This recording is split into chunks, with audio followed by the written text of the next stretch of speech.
तो मेरी बात सुनो, दो चीजें आप लोगों को बतानी है। पहली बात ये कि आप लोगों के लिए एक क्विज का सेशन मैंने प्लान करा है, क्योंकि बिहार बोर्ड में स्पेशली 50% एमसीक्यू ही आते हैं, तो हम लोगों ने एमसीक्यू के सेशन लगवाए हैं आपके लिए, ठीक है।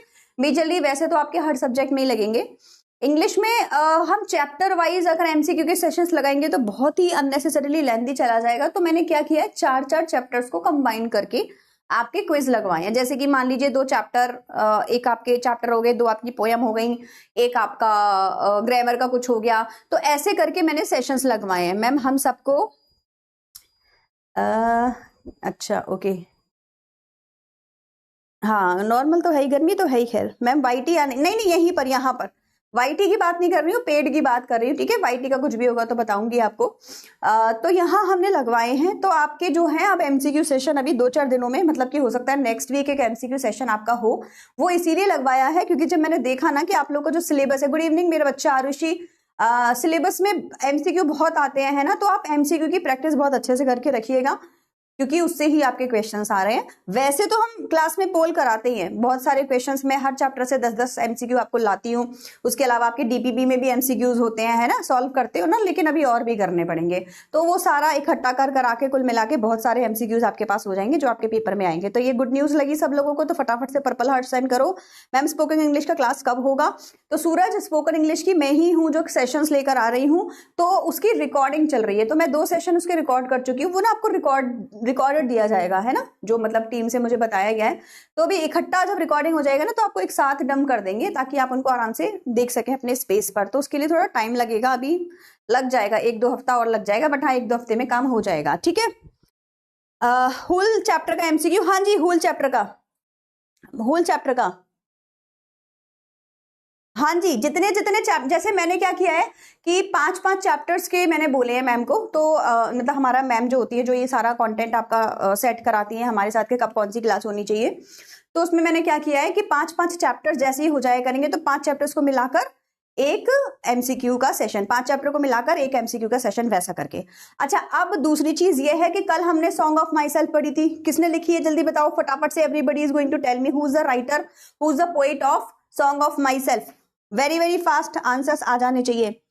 मैम इमोजी नहीं जा रहा है, पता नहीं क्यों नहीं जा रहा, कोई बात नहीं मैं भी देख ही रही हूँ, नहीं जा रहा है, रहने दो, नहीं जा रहा तो बेकार में ब्लॉक हो जाओ। चलिए, तो इसके राइटर थे वॉल्ट विटमैन। कल हमने सॉन्ग ऑफ माई सेल्फ पढ़ी थी, और पढ़ते पढ़ते क्या हुआ था कि मुझे 10 मिनट में, जब आपका पोल चल रहा था तो जाना पड़ा था। अब मेरा आपसे क्वेश्चन ये है कि क्या हम कल वाले पोएम का पोल आज करें, या जो मैंने आपको एमसीक्यू बताए हैं, जो हमारा सेशन आएगा वहां मैं एमसीक्यू आपको कराऊंगी, वो हम पोल कराएं। आज हम लोग ओल्ड इंग्लिश शुरू कर दें, या आप चाहते हैं कि मैं पोल करूं? जल्दी से मुझे फटाफट से आंसर दे दीजिए। क्या हम पहले वॉल्ट विट, क्योंकि मेरे पास तो सब डेटा है यहाँ पर ऑलरेडी, मुझे पीपीटी निकाल के आपको करानी होगी, तो क्या हम पोल करें कल वाले पोएम का, या आज ये चैप्टर शुरू कर दें, और पोल हम नेक्स्ट वीक फिर से हमारा जब सेशन शुरू होगा एमसीक्यू का, तो उसमें मैं उसके पोल करा दूंगी। तो हम क्या करें जल्दी से बताओ, पूछते हैं और बिहार, लेकिन तुम सेशन 26-27 जितने भी बैचेस चल रहे हैं ना, हम लोग एक बार में 8-10 बैचेस चल रहे होते हैं ना, 11-12 सारे स्टेट्स के मिला के, और बिहार बोर्ड क्लास 12 मेरा सबसे फेवरेट बैच है।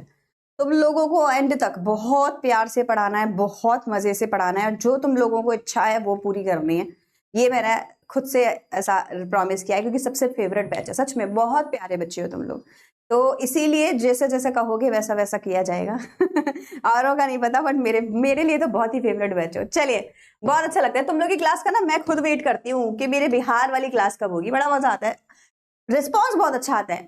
वाई? बिकॉज देखो मिली तो मैं किसी से नहीं हूँ, लेकिन तुम लोग का रिस्पॉन्स इतना अच्छा आता है ना, कभी भी कुछ भी पूछो फटाफट से बच्चों के आंसर्स, बाकी बच्चे सो रहे हैं बाकी बैचेस में, बड़ा मजा आता है तुम लोग के में। चलिए चलिए चलिए चलिए, जल्दी से 15-20 मिनट का पोल करते हैं, 15 मिनट का, और उसके बाद में जो है आगे हम लोग आज का सेशन शुरू करेंगे। क्वेश्चन है, who has compose the poem song of my self? Emerson, Tennyson, Walt Whitman. ये बहुत ही इंपॉर्टेंट नेम है सारे, बाय द वे, ऐसा नहीं होना चाहिए।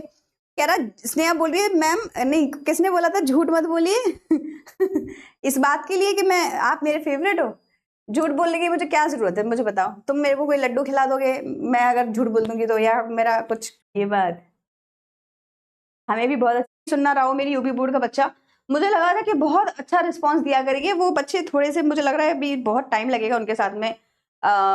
इंग्लिश में हाथ थोड़ा तंग हो रखा है बच्चों का, तो उनको बहुत मेहनत करानी है। तुम लोगों का बहुत अच्छा रिस्पांस रहता है, चलिए, तो सी आपका करेक्ट आंसर है। किंजल का नाम आगे है और मैं बताऊंगी नहीं किसका नाम आगे, नहीं बच्चा मेरा जो है पीछे चला जाता है, किसी का नाम नहीं लूंगी मैं। चलिए, वॉल्ट विटमैन कब मरे हैं? क्या हमने इसको याद किया जब हमने चैप्टर पढ़ा है? जल्दी बताइए, निकाल।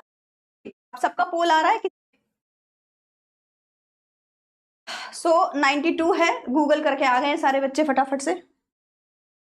ठीक है जी, चलो आप सबका पोल आ रहा है, किसी की इशू तो नहीं आ रही? वैसे मैंने हमारी मीटिंग मैंने वहां बोल दिया था कि बच्चों की पोल नहीं आती है, की शुरू हुई है, डिस्पैच वगैरह नहीं आई है, तो सबके आंसर्स हो गए थे। मैंने किट का भी आप लोगों को बता दिया है ना, वैसे बच्चों सबको बता दिया है ना, किट अभी आपकी शुरू हुई है डिस्पैच होना, तो काफी बच्चों की अब नेक्स्ट 2 वीक्स में आनी शुरू हो जाएंगी, जिनकी भी नहीं आई है।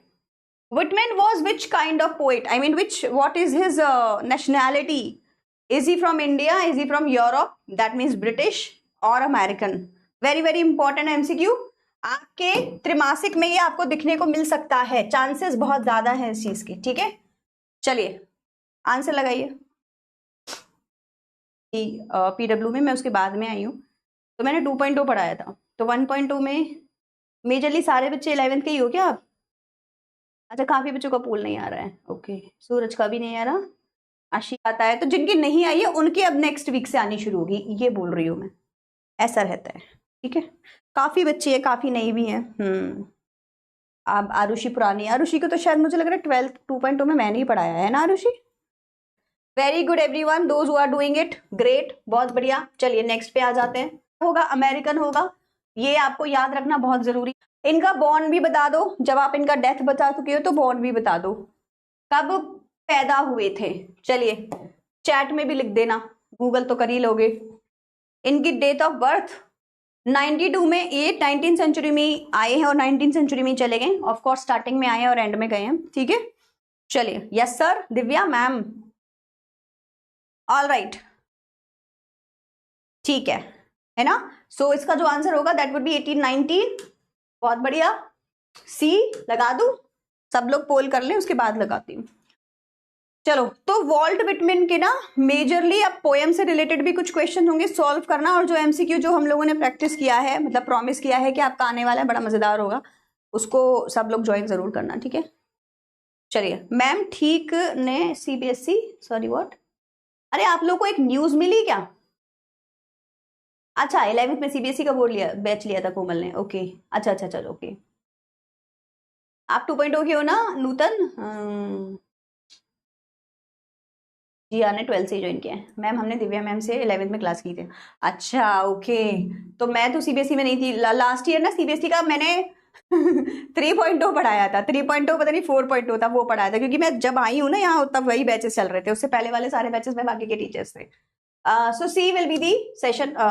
तो कैसा लगता है आपको पढ़ने में? अच्छा लगता है, क्योंकि अब आप 2 टीचर से पढ़ रहे हो, तो आपको डेफिनेटली थोड़ा डिफरेंस लग रहा होगा, है ना? अच्छा, न्यूज ये है कि नीट का पेपर जो होता है ना, जो साइंस वाले बच्चों का है, वैसे देखो तुम्हारे से तो ऐसा कुछ वो है नहीं, लेकिन नीट का पेपर हाँ देखो लिख दिया सूरज ने, भाई पेपर लीक हो गया और अब कैंसिल हो चुका है। लीक तो पुरानी न्यूज हो गई बेटा, आज की न्यूज है, अभी 3 घंटे पहले ही आई है कि पेपर ही कैंसिल कर दिया गया है। बड़ा बुरा हुआ बच्चों के साथ में। चलिए, इतनी मेहनत करता है बच्चा, सोचो तुम कोई अपना CA का पेपर देने जाओ और बाद में वो जो है लीक हो जाए, लीक होने के बाद वो कैंसिल हो जाए, कितना गंदा लगता है ना? खराब हो गया। चलिए कोई बात। Of thoughts song of my self, इस पोएम के अंदर स्कूल से क्वेश्चन विथ, अरे सॉरी क्वेश्चन ही दिखाया, पोल, सॉरी बच्चों, sorry sorry sorry, the word schools stands for in the song of my self. इस पोएम के अंदर स्कूल से शब्द यूज हुआ है, उसका क्या मतलब है? School song of my self में क्या बताता है? So academy, system of thoughts, teaching institute और लव, किसके बारे में बताया गया? क्वेश्चन दिखा दिया मैंने, है ना? तो ये हो गया। अविनाश खुशी दिखा दिया मैंने क्वेश्चन, तो ये बहुत खराब हो गया। चलिए कोई बात नहीं, आप ठीक है। So this is a system of thoughts, और सिस्टम ऑफ थॉट किससे बनता है? जो लर्निंग हम लेते हैं उससे, राइट? मतलब whatever I think is in me because of the mindset I have, right? And whatever mindset I have is because of the learnings I have taken. The learnings I have taken are because of the people around me or the school I have went to or the teachers thinking. तो हमारा जो mindset है वो बाकी लोगों के mindset से बनता है, उसी को school of thought कहते हैं। इसीलिए यहाँ पे school जो word है वो आपके thoughts को बताता है। So B will be the correct answer. Very good everyone. अरे बाप रे, इतना गंदा रिजल्ट, टीचिंग इंस्टीट्यूट की बात नहीं हो रही है यहाँ पे। ऐसे क्वेश्चंस में कभी भी स्कूल का मतलब टीचिंग होगा ही नहीं, क्लियर आंसर कभी नहीं होता है, ठीक है। चलिए next question, the opening section of my self entitled, ऊपर सबसे बड़ा जो मतलब इसके जो सेक्शंस है ना, कल हमने देखे थे, आप नहीं बताया था मुझे मैडम 52 सेक्शंस है, तो उनमें से जो पहला वाला सेक्शन है वो किस बारे में बात करता है? हर सेक्शन में अलग अलग बात हो रही है, ठीक है। तो ये जो है वो किससे एंटाइटल्ड है वो आपको बताना है। चलिए सो पहला वाला जो सेक्शन है सॉन्ग ऑफ माई सेल्फ का, वो आई सेलिब्रेट माई सेल्फ को दिखाता है, not A, it would be C, ठीक है, क्योंकि पहली ही लाइन क्या बोलती है, let celebrate my self, I celebrate my self, है ना, and whatever I assume you shall also assume, तो वो सेलिब्रेशन की बात हो रही है, तो पहले में वो खुद को सेलिब्रेट कर रहे हैं, फिर वो बाद में और आगे बढ़ता जाएगा, तो C is the correct answer. Grass की बात नहीं हो रही है, ग्रास तो बस एक जिक्र हुआ है ग्रास का। चलिए so C will be the correct answer. 71% students have answered right, 24 ने ए लगा दिया है, कोई बात नहीं है। चलिए आगे बढ़िए। Question is song of my self is what? Lyric, epic, sonnet और स्टोरी। क्या है ये? देखो सोनेट क्या होता है, 14 लाइन का होता है, ठीक है।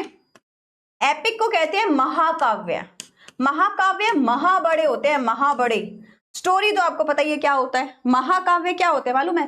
रामायण, महाभारत ऐसे होते हैं, ठीक है ना। चलो आंसर करो।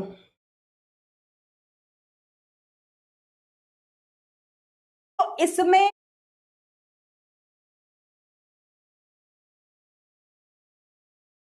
बोल नहीं दिया, अरे यार। चलो तो इसमें क्या आंसर लिखोगे बताओ? Yes it is a lyric.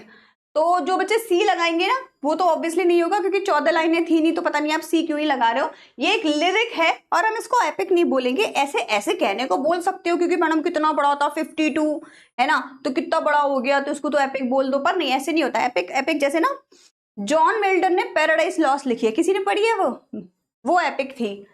Alexander pope ने रेप ऑफ द लॉक लिखी है, अगर आपने वो कभी सुनी भी हो तो वो एपिक है ना, तो इसको ऐसे एपिक नहीं बोलेंगे, ये लिरिक ही है तो उसको लिरिक बोलेंगे, ठीक है। तो A will be the correct answer.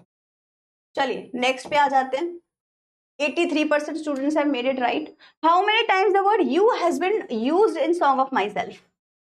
You शब्द को कितनी बार यूज किया गया? इससे रिलेटेड एक शॉर्ट क्वेश्चन भी था, अगर आपको याद होगा तो, कि यू शब्द को 2 बार क्यों यूज किया गया है, तो बस वहीं पे इसका आंसर छुपा हुआ है, सब लोग आंसर लगाएंगे।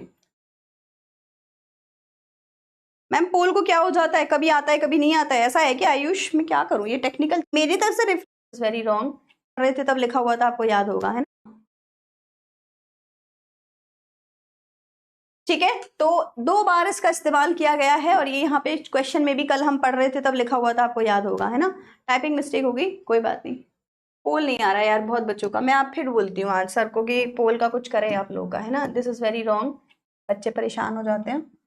चलिए, according to song of my self the speaker is a great lover of what? He is a great lover of science, commerce, nature, arts. ये तो देखो तीनों हो गई आपकी स्ट्रीम। अब आप समझ लो आंसर क्या होगा।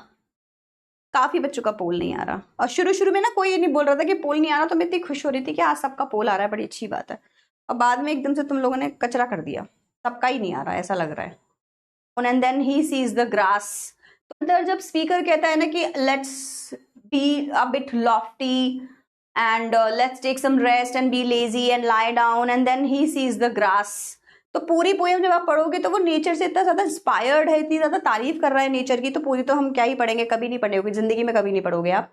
बट हाँ वो जो ग्रास वाला इंसिडेंट है उससे हमें समझ आ गया, वो कहता है that my tongue, my cell and the grass everything is made of the same atom, ठीक है। तो वहीं से D will be the correct.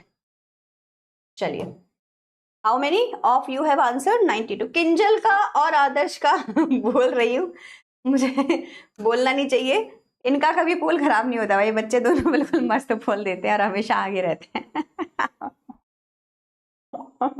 अब मुझे डर लग रहा है। Hoping to see is not till that is line from which poem? किस से ली गई है? ऐसे लाइनें ना आपके एमसीक्यूज में आएंगे, तो थोड़ा सा ध्यान रखना। Hoping to see is not till death, किस लाइन से ली गई है ये, किस पोएम के अंदर है ये आपको बताना है, ठीक है। किस पोएम के अंदर है ये लाइन? तो जो पोइट है वो बोलता है now I am 37 and now I am going to celebrate my self and hoping not to cease till my death, right. तो इसका आंसर वॉल्ट विटमिन की सॉन्ग ऑफ माई सेल्फ या फिर लीव्स ऑफ ग्रास, कुछ भी होगा, दोनों लगा के आएंगे। लीव्स ऑफ ग्रास की ही पार्ट है तो सॉन्ग ऑफ माई सेल्फ भी आप लगाएंगे, लीव्स ऑफ ग्रास भी लगाएंगे। यहां पर एनी हाउ उनमें से कोई भी आंसर नहीं लिखा हुआ है तो हम इसको नन ऑफ दी अबव में लेकर जाएंगे, ठीक है। और हमारा जो आंसर है वो डी होगा। चलिए, this seems the last question for the day. क्या कर रहे हो, क्या सोचा है? कुछ तो सोचा होगा जिंदगी के बारे में।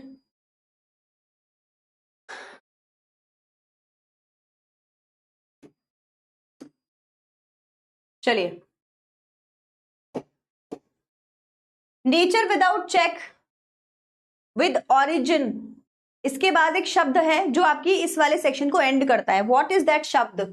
You have to answer that. वो शब्द क्या है? फटाफट से आंसर करो। We are making this one as the last question of today so that we can continue with the middle English. Middle English करने के लिए हमें 2 दिन मिलेंगे, आज का और नेक्स्ट थर्सडे का। And most probably next Thursday के बाद जो फ्राइडे होगा उसको मैं एमसीक्यू रखवा रही हूँ, जिस एमसीक्यू में हम अब तक के जितने भी हमने चैप्टर्स कर लिए हैं वो सब हम लोग प्रैक्टिस करेंगे, ठीक है। Everything is fine, I hope सबके साथ में सब बढ़िया है, ठीक है। सो क्या कहा मैंने आपसे, फिर से बता देती हूँ। एनर्जी, होप, डी क्यों लगा रहे हो भाई? हाँ, बी, 2-4 बच्चे डी आंसर देते। It's B, energy. यही लास्ट वर्ड है आपकी कल की पोएम का जो हमने पढ़ी है, ठीक है। So D will be the correct answer. So what did I say, आज हम लोग मिडिल इंग्लिश शुरू कर रहे हैं, ठीक है जी। और मिडिल इंग्लिश के बाद थर्सडे को खत्म हो जाएगा मिडिल इंग्लिश। 2 दिन मिलते हैं हर सेशन को करने के, और फ्राइडे को हम लोग फिर आपका एमसीक्यू सेशन रखवा रहे हैं, ठीक है। ऑल गुड, बहुत बढ़िया। चलिए, सो लीडर बोर्ड देख लेते हैं, जितने भी क्वेश्चंस हमने करे हैं उसके बेसिस पे कितने बच्चों के नंबर आए हैं। देखो गायब नेक्स्ट टाइम, बहुत प्यारे बच्चे था वो। 1066 का नाम ले लो। हेलो, का पढ़ना शुरू करते हैं, ठीक है जी। चलिए, कैसे हो? ठीक है, तो हमने जो खत्म किया था वो 1066 तक किया था। अब हम उसके आगे का पढ़ना शुरू करते हैं, ठीक है जी। चलिए, तो आज हम लोग मिडिल इंग्लिश पूरी करेंगे। मिडिल इंग्लिश की शुरुआत 1066 से होती है, पहली बात तो, ठीक है जी। तो यहाँ पे हमारी ओल्ड इंग्लिश फिनिश हुई थी, 499 से लेके यहाँ तक शुरू हुई थी। और अब यहाँ से अब हम लोग क्या करेंगे, अपनी मिडिल इंग्लिश की शुरुआत करेंगे। 4066 से अगर आपके एग्जाम में एमसीक्यू नहीं आएगा तो आप मेरा नाम आके बोलेंगे, मैम आपने कहा था आएगा और आया नहीं, तो आपको जो सजा देनी हो आप मुझे दीजिएगा, पर ये एमसीक्यू आपके एग्जाम में आएगा। पूछा जाता है एमसीक्यू में, नॉर्मन कॉन्क्वेस्ट कब हुआ था, है ना। ये आपके पेपर का क्वेश्चन होता है, आपको बोलना है 1066। ये हर साल आता है और ये हिस्ट्री का सबसे ज्यादा इंपॉर्टेंट। मैम हिस्ट्री भी पढ़ा प्लीज, नहीं पढ़ना बेटू, ये अच्छा लगेगा, ये ओल्ड इंग्लिश से ज्यादा अच्छा है, और जब मॉडर्न आएगी तो आपको और भी अच्छा लगेगा। ओल्ड इंग्लिश की जो हिस्ट्री थी ना वो थोड़ी ज्यादा कॉम्प्लिकेटेड थी, यहां से अच्छी लगने लगेगी आपको, मैं आपको प्रॉमिस करती हूँ आपको अच्छी लगेगी। फिर भी नहीं लगेगी आप बता देना, ठीक है। वैसे भी हम आधा घंटा ही पढ़ेंगे क्योंकि आधा घंटा तो हमने पोल किया, आपके मन का किया, और बीच में मैं एक क्वेश्चन भी करूंगी, रिडल भी करूंगी, तो आपको अच्छा लगेगा, ठीक है, आपका मन बहल जाएगा। चलिए, तो एक तो ये एमसीक्यू याद कर लो, ये पेपर में आएगा। एमसीक्यू क्या है भाई साहब, नॉर्मन कॉन्क्वेस्ट कब हुआ था। अब नॉर्मन कॉन्क्वेस्ट क्या होता है, इससे भी रिलेटेड आपको कुछ चीजें करनी है। Now year 1066 is generally taken to be the end of the old English. Old English यहाँ पे खत्म हो जाएगी आपकी, और न्यू इंग्लिश आपकी यहाँ पे बेटा जी शुरू हो जाएगी। सॉरी, मिडिल इंग्लिश आपकी शुरू हो जाएगी। Middle English came into existence after a gap of almost a century for the reason stands earlier. Thus, Middle English period is accepted to be from 1150 to 1500। ऐसा कुछ नहीं है कि आप 1150 ही बोलेंगे, यहां से भी शुरू हो जाती है, बट इस समय को ना ब्लैंक पीरियड बोला जाता है। ब्लैंक पीरियड, ब्लैक पीरियड, कुछ भी कह लो, क्योंकि कुछ भी ना नया नहीं हो रहा था। जब ये नॉर्मन कॉन्क्वेस्ट हुआ था ना 1066 में, मतलब कि एक तरीके का युद्ध हुआ था, तो सब कुछ तहस नहस हो गया था और किसी ने इंग्लिश की डेवलपमेंट के बारे में सोचना छोड़ ही दिया था। बिल्कुल कुछ इंग्लिश की कोई डेवलपमेंट नहीं हो रही थी। लेकिन उसके बाद 1150 से लेके 1500, क्योंकि 15 में अब न्यू इंग्लिश आ जाएगी, मतलब कि मॉडर्न इंग्लिश आ जाएगी, ठीक है, जो अब हम बोलते हैं ना वो वाली आ जाएगी। तो इतने समय के लिए हमने मिडिल इंग्लिश को जिया है, पढ़ा है, इसके बारे में लिखा गया है, इसमें लिखा गया है। तो मिडिल इंग्लिश की लैंग्वेज इस समय पे चली थी। तो सब लोगों ने चैट सेक्शन में फटाफट से मिडिल इंग्लिश का टाइम पीरियड मुझे लिख के देना है। चलिए, मिडिल इंग्लिश का टाइम पीरियड लिख के दो फटाफट से। Now at each end there is a period of transition. हर बार जब हम एंड करते हैं किसी एरा का, ट्रांजिशन का पीरियड होता है। ट्रांजिशन का पीरियड होता है एक तरीके से ब्रिज का काम करता है, ब्रिज का। ब्रिज, अब ये ब्रिज क्या कर रहा है भाई, मान लो ये एक ब्रिज है, ठीक है, तो ये ब्रिज क्या कर रहा है, इसी को ट्रांजिशन पीरियड कहेंगे। ये क्या कर रहा है, ओल्ड को मिडिल से मिलाने का काम कर रहा है, इसको कहते हैं हम ब्रिज, है ना, ये क्या है, ब्रिज है। और इसी ब्रिज को हम ट्रांजिशन भी कहते हैं। This is transition period.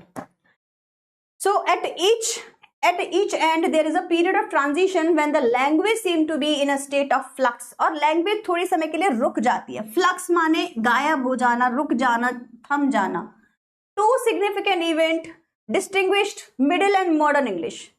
Middle English की बात करें चाहे मॉडर्न इंग्लिश की बात करें, दो ऐसे इवेंट्स हैं जिनके बारे में बात करना बहुत जरूरी है। Number one is the introduction of printing technology. इसको कहते हैं प्रिंटिंग प्रेस। आप लोग सरप्राइज तो क्या ही होना, इतनी तो अकल हमें भी है कि हमेशा से प्रिंटिंग प्रेस नहीं होगी। जिस बुक को आप अभी हाथ में लेके पढ़ रहे हैं उस बुक का निर्माण ही नहीं हुआ था। आप सोचने वाली बात है कि जो लोग थे अपने जो नॉवेल्स, बुक्स, पोएम लिखा करते थे वो कैसे लिखते थे, वो हाथों से लिखते थे। और हाथों से लिखने के बाद वही एक कॉपी उनके पास हुआ करती थी। वो कहीं और जा ही नहीं पाएगी, किसी और कंट्री में, किसी और सिटी में कहीं नहीं जा पाएगी। क्यों? क्योंकि वो एक ही कॉपी है जो उनके हाथ में है।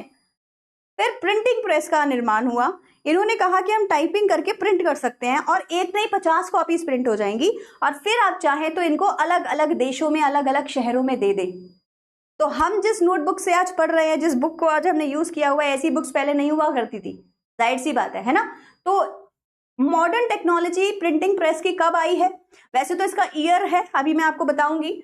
और दूसरी जो चीज हुई है वो हुई है ग्रेट वाउल शिफ्ट। अब यहां से आपका एमसीक्यू बनेगा कि मिडिल इंग्लिश के दो ऐसे कारनामे बताइए जिनसे मिडिल इंग्लिश बहुत प्रभावित हुई। तो आपको वहां बोलना है एक प्रिंटिंग प्रेस और दूसरी great vowel shift. Yes miss, class 10th history में पढ़ा था प्रिंटिंग प्रेस के बारे में। हाँ, कैक्सटन, विलियम कैक्सटन ने ये बनाई थी 1475 के आसपास, इसकी कुछ डेट होती है, अभी आपको देखने को मिल जाएगा। ये रहा 1476, ये रहा विलियम कैक्सटन, ये देखो, ठीक है ना, इन्होंने प्रिंटिंग प्रेस का निर्माण किया था। So today it is impossible to think and imagine a word without the printing machine. आज के समय में अगर हम कुछ भी लिख रहे हैं, पढ़ रहे हैं, प्रिंटिंग मशीन के बिना हम सोच ही नहीं सकते कुछ भी। सोच सकते हैं क्या? बिल्कुल नहीं सोच सकते। तो प्रिंटिंग प्रेस एक समय पे बहुत ही इंपॉर्टेंट मशीन बन गई थी। The printing press setup by William Caxton at the Westminster एबे इंग्लैंड इन AD 1470। अच्छा, इसको याद कर लो, ये एमसीक्यू है भैया, ये भी बहुत इंपॉर्टेंट एमसीक्यू है और ये भी बहुत इंपॉर्टेंट एमसीक्यू, ये आते हैं पेपर में, ठीक है ना। तो प्लीज रिमेंबर एमसीक्यू दोनों। So he has played a historic role in the development of English because it helped and standardized the language। Standardized the language का क्या मतलब होता है? अब देखो, जाहिर सी बात है, मैंने आपसे क्या कहा भैया, मैंने जो इंग्लिश में कुछ भी लिखा है तो वो मेरे पास ही रहेगा, कहीं और नहीं जा पाएगा। क्यों? क्योंकि प्रिंटिंग प्रेस तो है नहीं। मैं क्या कहीं बार बार थोड़ी अपनी पोएम को लिख के बांटती रहूंगी, ले भी तू भी ले जा, एक और लिख दी तू भी ले जा, बहुत मुश्किल है ना। हाँ, मैं अपनी इच्छा से किसी को दे सकती हूँ कि जो पोएम मैंने लिखी है मैं जल्दी से किसी को पेपर पर लिख के उसको दूं, गिफ्ट करूं आपके लिए मेरी तरफ से, डिफरेंट थिंग हो गई। लेकिन कितने % चांसेस है कि मेरी कोई पोएम पॉपुलर हो जाएगी या मेरी कोई पोएम पॉपुलरली मतलब वाइडली फेमस हो जाएगी, हर जगह फैल जाएगी? कितने % चांसेस है? 1% चांस भी नहीं है। क्यों? क्योंकि बहुत मुश्किल है किसी भी चीज का एक जगह से दूसरी जगह जाना। अगर वो प्रिंट हो जाए, अब मैंने 1 लाख कॉपीज प्रिंट कर दी है ना, चैट ऑफ कर दूं? मुझे लगा तुम लोग को शायद बहुत ज्यादा बोरियत ना, इसीलिए मैंने ऑफ नहीं करी थी, बट आप कह रहे हो तो मैं कर देती हूँ। चलिए, मैं तो थोड़ा रिस्पेक्ट के साथ नहीं कर रही थी क्योंकि फिर आप बोल तो बोर हो रहे हैं, इंग्लिश हिस्ट्री पढ़ रहे हैं, बट बहुत मजा आएगा, डोंट वरी। यस, सो कितने % चांसेस है कि मैं किसी पोएम को लिख रही हूँ वो फेमस हो जाए या वो वाइडली स्प्रेड हो जाए? अगर प्रिंटिंग प्रेस नहीं है 0% चांसेस। लेकिन प्रिंट हो गई 1 लाख कॉपीज, अभी 1 लाख कॉपीज ट्रेवल कर करके कहीं ना कहीं पहुंचेंगी कि नहीं पहुंचेंगी? तो इसीलिए इंग्लिश स्टैंडर्डाइज्ड हो गई। भाई, जो स्पेलिंग इंग्लिश की मैं लिखूंगी तुमको भी वही लिखनी पड़ेगी। क्यों? क्योंकि अब मेरा पेपर तुम्हारे घर पहुंच चुका है ना। अब तुम में से कितने लोगों को पता है न्यूमेरो अल्ट्रा माइक्रोस्कोपिक सिलिको वेलगोनो कॉनियसिस की स्पेलिंग क्या है? सबको पता है। क्यों? क्योंकि अब हर कोई इसको गूगल, अब तो हम प्रिंटिंग प्रेस की क्या बात करें, अब तो हमारे पास इंटरनेट है, प्रिंटिंग की जरूरत ही नहीं है अब हमें। क्या पेपर को छाप के हम क्या ही करेंगे जब हमारे पास डिजिटली सब कुछ अवेलेबल है। तो देख रहे हो कहां से कहां आ गए हैं हम। Now we do not even need printing press, right. But एक समय पर ये बहुत बड़ी इन्वेंशन थी। तो कहने का मतलब ये है कि जितने भी वर्ड्स होती हैं, स्पेलिंग्स होती है, वो स्टैंडर्डाइज्ड हो गई कि भाई तू भी यही लिखेगा, मैं भी यही। अदरवाइज क्या होता था, पहले देर को कोई THERE लिख देता था, कोई THEIR लिख देता था, कोई एक ही स्पेलिंग, मतलब एक ही बात बोलने के लिए अलग अलग स्पेलिंग लिख दी जाती थी। कोई कहता था मैं तो DH लगाऊंगा, कोई बोलता था मैं तो DT लगाऊंगा, मेरा मन। लेकिन बाद में डिक्शनरी बनी। डॉक्टर सैमुअल जॉनसन, आएगा मॉडर्न इंग्लिश में जब आप पढ़ोगे, उन्होंने डिक्शनरी बनाई, पहली डिक्शनरी। बोले अब इस डिक्शनरी में मैंने जो शब्द लिख दिया है ना, और उसकी जो स्पेलिंग लिख दिया है, उसका जो मीनिंग लिख दिया है, वर्ल्ड वाइड उसी को फॉलो किया जाएगा। तो ऐसे ऐसे करके स्टैंडर्डाइज हुई हैं चीजें। अदरवाइज पहले जिसका जो मन आता था वो वैसे लिखता था, ठीक है। While Middle English was dialectical, Modern English is a standard English language, though it also has regional and international varieties. तो अभी पहले ये जो मिडिल इंग्लिश है ना, यहाँ तक डायलेक्ट्स होंगे बेटा। अब मॉडर्न इंग्लिश से डायलेक्ट खत्म हो जाएंगे, क्यों? क्योंकि फिर वो वेराइटीज आने लग जाएंगी, ऑस्ट्रेलियन, इंडियन, अमेरिकन, समझ रहे हो। तो यहाँ पे डायलेक्टिकल थी ये। Modern English is standard language. Modern English में कोई डायलेक्ट नहीं थे। जैसे हमने 4 डायलेक्ट ओल्ड इंग्लिश में भी पढ़े, आपको याद होगा, यहाँ 5 हो जाएंगे अभी मिडिल में। मॉडर्न इंग्लिश आते आते डायलेक्ट्स खत्म। बोले भैया अब हम सिर्फ और सिर्फ एक स्टैंडर्ड इंग्लिश फॉलो करेंगे जो सब बोलेंगे। वो बात अलग है कि वो इंडिया गई तो यहाँ का एक्सेंट पकड़ लिया, न्यूजीलैंड गई तो न्यूजीलैंड का एक्सेंट पकड़ लिया, ऑस्ट्रेलिया गई तो ऑस्ट्रेलिया का एक्सेंट और डायलेक्ट अलग अलग चीजें होती हैं, ठीक है। दो it also has regional and international varieties. तो हाँ, इसकी इंटरनेशनल वेराइटीज हैं, जैसे मैंने अभी आपको बताया, ऑस्ट्रेलिया, न्यूजीलैंड, इंडिया, लेकिन डायलेक्ट कोई नहीं है। Other major linguistic changes known as the Great Vowel Shift involved in a series of changes in the pronunciation of English long vowels. कुछ चेंजेस हुए हैं इस मिडिल पीरियड में, इंग्लिश में क्या क्या हुए हैं उसके बारे में बात कर रहे हैं। तो the other major linguistic changes, linguistic language से बना है, तो लैंग्वेज चेंजेस की अगर हम बात करें, एक और चेंज है जो बहुत बड़ा है, वो है द ग्रेट वाउल शिफ्ट। अब हम सबको पता है इंग्लिश में 5 वाउल्स होते हैं जिनको हम A-E-I-O-U बोलते हैं। पर आपको ये सरप्राइज होगा जान के कि पहले ऐसे वाउल्स नहीं होते थे। वैसे होते थे जैसे हम हिंदी में स्वर बोलते हैं, अ, आ, ए, ई, ओ, ऊ। और अभी हम इंग्लिश में क्या करते हैं, आ बोला तो डबल ए कर दो, ऊ बोला तो डबल ओ कर दो, है ना। पहले इंग्लिश में भी ऐसे ही होता था, मतलब छोटे ऊ के लिए अलग वर्ड लेटर होगा, बड़े ऊ के लिए अलग लेटर होगा। तो ये ऐसे 5 वाउल जो स्टैंडर्डाइज्ड हो गए हैं, ये पहले ऐसे नहीं थे। और जब ये पहले ऐसे नहीं थे से ऐसे हुए हैं, उसी को ग्रेट वाउल शिफ्ट कहते हैं कि भैया वाउल सी चेंज हो गई। इसका वॉवेल नहीं पढ़ते, वाउल पढ़ते हैं, ठीक है। चलिए, so it involved a series of changes in the pronunciation of the English long vowels. तो पहले ना शॉर्ट एंड लॉन्ग वाउल्स हुआ करते थे। जैसे छोटी, आप हमारे यहाँ पे स्वर होते हैं ना, छोटे स्वर और बड़े, मतलब छोटी मात्रा और बड़ी मात्रा, इंग्लिश में भी ऐसे ही होता था। तो लॉन्ग वाउल्स को हटा दिया गया। The changes begin in about AD 1400, ठीक है। 14वीं शताब्दी में ऐसी चीजें होनी शुरू हुई स्टार्टिंग में, and were fully established by the end of the middle period. Middle period खत्म होते होते वाउल्स वैसे हो गए थे जैसे हमें आज के समय में दिखाई दे रहे हैं। कैसे? ऐसे। पहले ऐसे नहीं थे। अब किसी को पढ़ना है कि पहले कैसे थे तो गूगल करो, इतनी हिस्ट्री पढ़ लो, यही बहुत है। So these phonological changes are seen as the last barrier between the English of the early times and that of now. Barrier माने रुकावट। तो पहली की इंग्लिश और आज की इंग्लिश में अगर हम डिफरेंसेस ढूंढें तो यही लास्ट डिफरेंस हमें देखने को मिलेगा। इसके बाद कोई डिफरेंसेस नहीं हुए, क्योंकि फिर तो मॉडर्न इंग्लिश आई गई, और मॉडर्न इंग्लिश वही होती है जो हम भी बोल रहे हैं। ऑल्दो लैंग्वेज में स्पेलिंग्स बहुत चेंज हुई हैं। मॉडर्न इंग्लिश जो हमारी 1500 से आनी शुरू हुई थी और आज जो हम बोल रहे हैं, स्पेलिंग्स में जमीन आसमान का फर्क है। लेकिन बाकी बड़े बड़े चेंजेस इंग्लिश में अब नहीं देखने को आपको मिलेंगे। चलिए आगे बढ़ते हैं। सबसे पहले बात कर लेते हैं डायलेक्ट्स की। हमने ओल्ड इंग्लिश में डायलेक्ट्स पढ़े थे, वो 4 थे। यहाँ पे कितने हैं भाई? One of the most striking feature of middle English was the fact that dialects of middle English existed in both spoken and written form. सोचो, डायलेक्ट रिटन फॉर्म में भी है, बोल तो रहे ही हैं अलग अलग डायलेक्ट्स में, लिखने के लिए भी अलग अलग डायलेक्ट्स हैं। तो इंग्लैंड के हर अलग अलग एरिया पे अलग अलग डायलेक्ट्स बोले जाते थे। There was no single literary standard and the language varied from country to country. जैसे ही कंट्री चेंज होती थी यूरोप की, वैसे ही डायलेक्ट चेंज हो जाता था। Further old English had 4 dialects. सबसे पहले अगर हम देखें तो ओल्ड इंग्लिश में 4 डायलेक्ट्स थे, पर मिडिल इंग्लिश आते आते एक डायलेक्ट और बढ़ जाता है, 1 मोर और हो जाता है, and now we have 5 dialects के नाम MCQ में भी आएंगे, शॉर्ट आंसर में भी आएंगे, तो आपने याद करने हैं, ठीक है। जो नोट्स बना रहे हैं बच्चे वो ये चीज लिखें, जो लिखने की चीज है वो मैं आपको बता देती हूँ। पहले डायलेक्ट को हम बोलेंगे नदर्न डायलेक्ट। दूसरे को बोलेंगे सदर्न डायलेक्ट, तीसरे को बोलेंगे ईस्ट मिडलैंड, चौथे को बोलेंगे वेस्ट मिडलैंड और पांचवे को बोलेंगे कैंटिश। ठीक है, एरिया वाइज जो नॉर्थ में बोला जाएगा उसको नदर्न बोल दिया, जो साउथ में बोला जाएगा उसको सदर्न, ईस्ट को ईस्टर्न, वेस्टर्न और कैंटिश मिडिल में आपका आता था। Only the last remain unchanged, last वाला ही है जो अनचेंज है, बाकी ये सारे नए नाम हैं, आपको याद होगा। लास्ट किसी को याद है 4 डायलेक्ट जो नॉर्थम्ब्रियन और कैंटिश हम पहले बोला करते थे वो कौन कौन से थे? चैट सेक्शन ऑन कर रहे हैं, चलो बताना शुरू करिए। What were the 4 dialects of Old English? किस किस को याद है? अगर किसी ने नोट्स में लिखा है तो मुझे चैट सेक्शन में लिख के दीजिए और वहीं पे इसके भी लिख लेना, क्योंकि ये आपके शॉर्ट क्वेश्चंस में पूछे जाते हैं। ठीक है, दीज क्वेश्चंस आर इंपॉर्टेंट, आपके पेपर में पूछे जाते हैं। चलिए आगे बढ़ते हैं। Northumbrian of old English is now called northern. तो देखो पहले इसको नॉर्थम्ब्रियन, वेरी गुड एवरीवन, पहले इसको नॉर्थम्ब्रियन बोला जाता था ओल्ड इंग्लिश के टाइम पे, अब इसको नदर्न बोला जाएगा। सब लोग याद करेंगे इसको, ठीक है। यहाँ से क्वेश्चंस बनते हैं कि कौन कौन से ओल्ड इंग्लिश के जो डायलेक्ट्स है वो देखो, अब 12th के बाद पढ़ो ना पढ़ो तुम्हारी मर्जी, लेकिन यहाँ तक आपको पढ़ना पड़ेगा, पेपर में इससे क्वेश्चंस आएंगे। फिर आप बोलोगे मैम हम तो नहीं करके आए, तो पढ़ लो कोई बात नहीं। और अच्छा ही है, आगे थोड़ी बहुत आपको पता होनी चाहिए। कुछ भी याद नहीं ओल्ड इंग्लिश का, हाँ वो पहली बार पढ़िए ना इसीलिए। 11th में थोड़ा बहुत पढ़ के आते ना तो 12th में याद रहता, तुम लोग पढ़ के नहीं आए। नोट नहीं की थी, क्राइंग इमोजी, पिटाई की इमोजी बना के दूं मैं तुम लोगों को। वेरी गुड, कौन है ये? रोशन, वेरी गुड रोशन बेटा। चलिए बता रही हूं मैं आपको।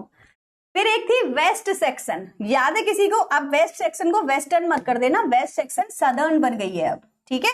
फिर एक थी मर्सियन, अगर आपको याद होगी थोड़ी बहुत, तो वो 2 डायलेक्ट्स में, जब 4 से 5 हुए हैं ना, तो वो कौन सा डायलेक्ट है जो 2 में डिवाइड हुआ है वो आपको बताना पड़ेगा।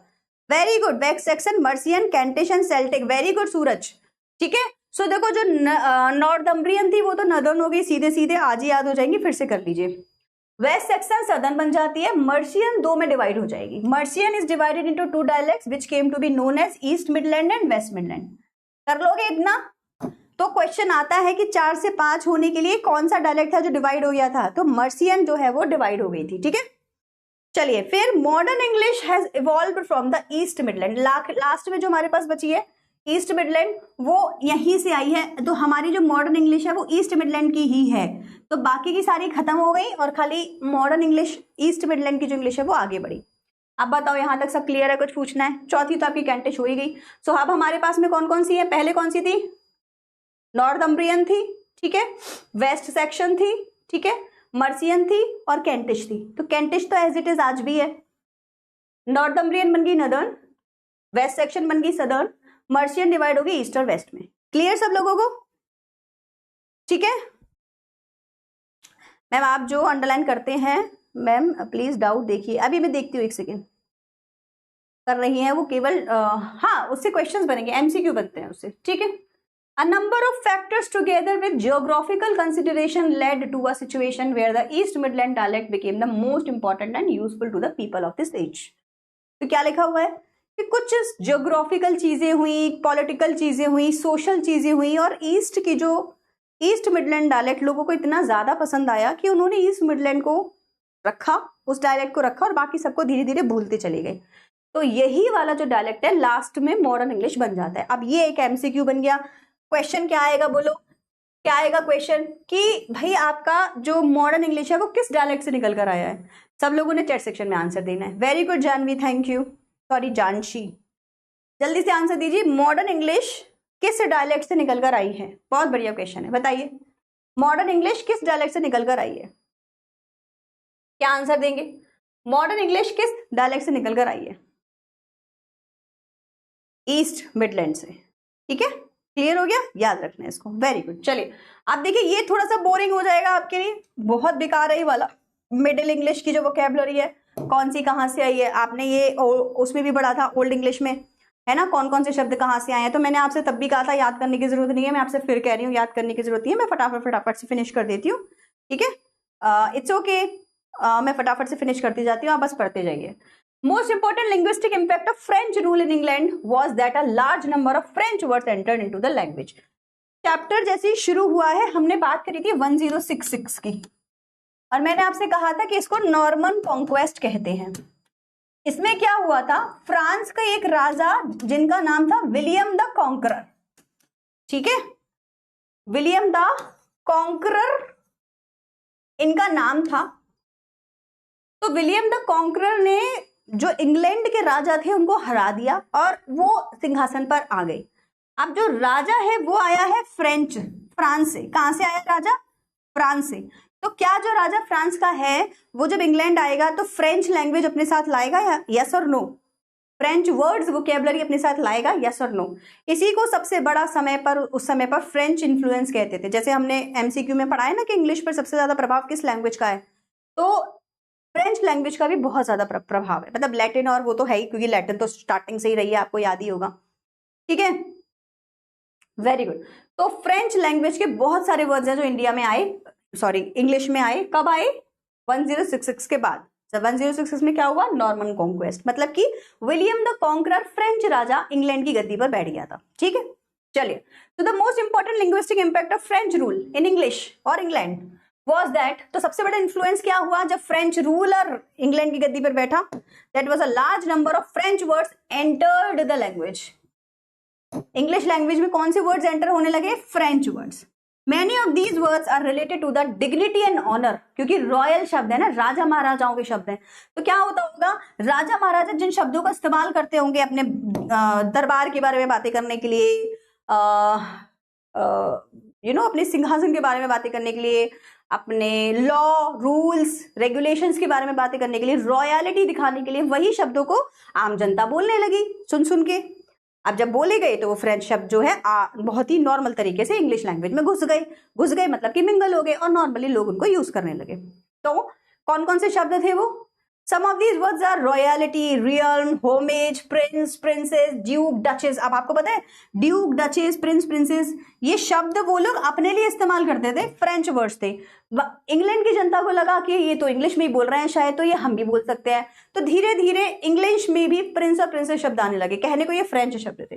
पैलेस, कैसल, हॉल, सॉवरेन, ये सारे हैवी शब्द फ्रेंच शब्द थे, लेकिन क्योंकि वहां के राजा बोला करते थे तो लोगों ने भी बोलने शुरू कर दिए। इस तरीके से ऐसे लैंग्वेज में दूसरे शब्द घुसते हैं दूसरे लैंग्वेज के। ठीक है, तो the French influence was gradual but significant during the 13th century and 14th century. तो ग्रेजुअल माने तो धीरे धीरे, कहने को धीरे धीरे, बड़ी चुपचाप ये शब्द इंग्लिश में घुस रहे थे, पर ये 13वीं और 14वीं शताब्दी में बहुत ज्यादा हुआ। According to one estimate about 10,000 new words were brought over from the French into English during this time. कौन सा टाइम? 1066 नॉर्मन कॉन्क्वेस्ट के टाइम 10,000, ये एमसीक्यू आता है। ठीक है, 10,000 शब्दों को फ्रांस से इंग्लैंड लेकर आया गया। अब क्या घोड़े पे बिठा के थोड़ी लाए होंगे? कहने का मतलब है राजा महाराजा जब यूज करते थे तो बाकी जनता भी इनको यूज करने लगी थी। ठीक है, of these almost 75 are in use today, और जिसमें से 75% हम आज यूज करते हैं, 25 ऑब्सोलीट हो गए हैं। 100 में से 75 वर्ड्स हम आज भी यूज करते हैं। फ्रेंच, जो हमें पता ही नहीं है कि फ्रेंच है, क्योंकि हम उन्हें इंग्लिश मान चुके हैं, क्योंकि इंग्लिश डिक्शनरी ने उनको अपने जब डॉक्टर सैमुअल जॉनसन ने 1700 में डिक्शनरी बनाई थी तो उन्होंने इन शब्दों को लिखा था उसके अंदर, और उसी लिए तब से ही ये हमारे फॉर्मल इंग्लिश शब्द बन गए। अब भले ही किसी लैंग्वेज से आए हो, हमें कोई मतलब नहीं है, अभी इंग्लिश शब्द है। ठीक है, हमें क्या, हम तो इंडियन है, मतलब अंग्रेजों के लिए बता रही हूँ मैं तो। So these words are related to law, literature, administration, religion and fashion. तो इन सभी फील्ड में आपको फ्रेंच शब्द देखने को मिलेंगे। And the dominant influence of middle English was that of Latin. दूसरा जो इन्फ्लुएंस है वो लैटिन है। अब ओल्ड इंग्लिश से चला आ रहा है तो लैटिन तो आज भी होगा।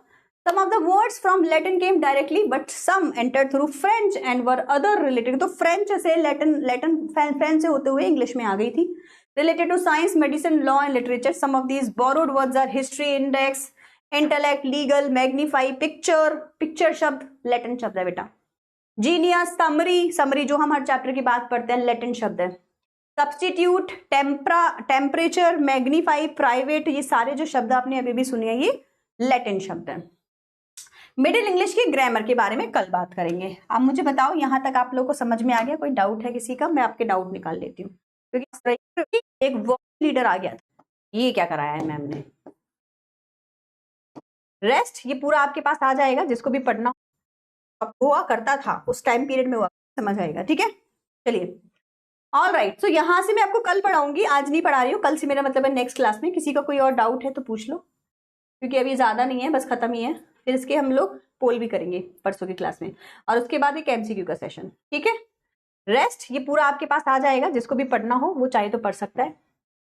इसमें से पोल हटा दूं आप लोग का, सॉन्ग ऑफ माई सेल्फ का पोल हटा दूं, ठीक है। कर तो तुम लोगों ने लिया ही है बेबी, मतलब कि तुम्हारी वो ऐसा ना हो कि पीडीएफ खराब हो जाए, कोई बच्चा आए और बोलेगी ये क्या कराया है मैम ने। चलो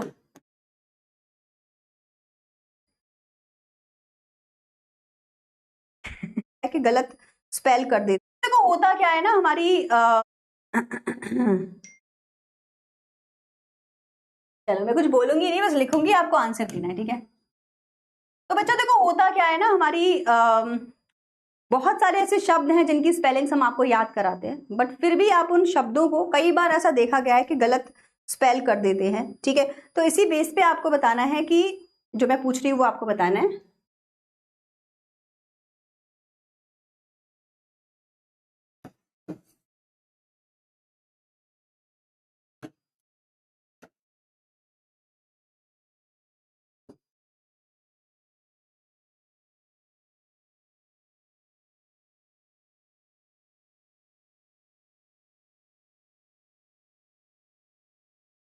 आपके साथ में अगर ऐसा कभी हुआ है तो अब आप मुझे बताएंगे कौन से ऐसे शब्द हैं या कौन सा ऐसा वर्ड है जिसको आप हमेशा इनकरेक्टली ही स्पेल करते हैं, उसकी स्पेलिंग हमेशा इनकरेक्ट ही होती है, ये आपको बताना है। बताइए। इसको स्पेल्ड भी लिख सकते हैं, तो मैं वही लिख देती हूँ, कहीं ऐसा ना हो आप कंफ्यूज हो जाओ। बोलो मैडम यही आपने गलत कर दिया। क्या पता मेरे, हाँ जी, वर्ड तो ये लिखा है, आप तो कुछ और ही लिख रहे हो। इनकरेक्टली। मैंने बहुत कोशिश करी भूमिका बनाने की कि बच्चों का जो दिमाग है वो कहीं घुमा दूं, कौन सा शब्द है जो मैं गलत लिखता हूँ। बट बहुत मैंने कहा ना, बहुत बहुत होशियार बच्चे हो तुम लोग। चुप, पुल क्यों ऐसे पढ़ाने, मुझे कब बैच लेना हो तो सेव डेटा में मत करो ना उसको। ड्रामा पोइट सारे इंपॉर्टेंट है, सारे पढ़ने हैं आपको, आज आपकी आपने ऐसे बोला। चलिए चलिए जी, okay bye everyone, take care. अब मैं